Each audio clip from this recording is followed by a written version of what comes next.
Hello mwana michezo, karibu katika channel yetu ya Michezo Live.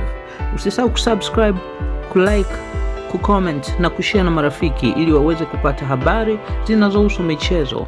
Ibrahim Baka ni moja ya wachezaji wanaoibuka na kuonesha kiwango bora katika ligi kuu ya NBC Tanzania. Uchezaji wake mzuri hasa kwenye mechi dhidi ya timu kubwa kama Nigeria na mastaa kama Victor Osimhen umevutia macho ya vilabu kadhaa nje ya nchi, ikiwemo klabu ya Fulham kutoka ligi kuu ya England, EPL.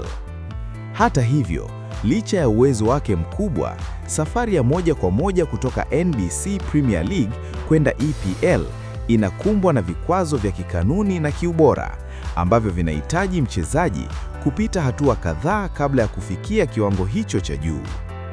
Sheria za usajili wa wachezaji katika Uingereza ni kali na zimejikita zaidi kwenye mfumo wa alama unaotathmini ubora wa mchezaji kulingana na kiwango cha ligi aliyotoka, idadi ya mechi za kimataifa, ushiriki katika michuano mikubwa, pamoja na nafasi ya timu yake kwenye viwango vya kimataifa.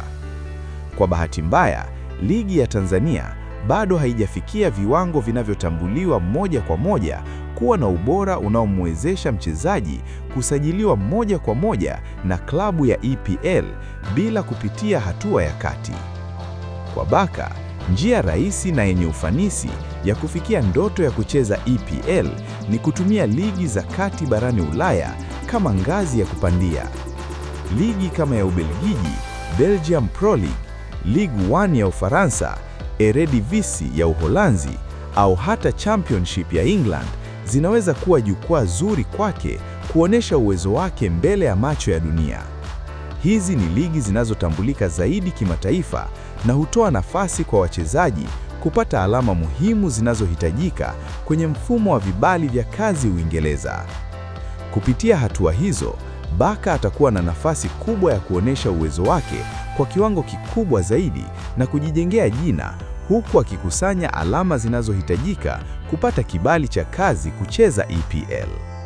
Pia, uwepo wake katika ligi hizo utakutana na ushindani mkubwa, jambo ambalo litamkomaza zaidi kiuchezaji na kumwandaa kwa changamoto za soka la juu barani Ulaya. Baka anapaswa kuwa na subira, bidii na nidhamu ya hali ya juu ili kufanikisha ndoto yake ya kucheza EPL. Ingawa safari yake inaweza isiwe ya haraka, kupitia ligi za kati ni hatua sahihi na salama kuelekea mafanikio makubwa zaidi katika soka la kimataifa. Asante kwa kutufuatilia mpaka mwisho. Usisahau kusubscribe na kuacha maoni yako. Ikiwa umependa channel hii, acha maoni yako hapo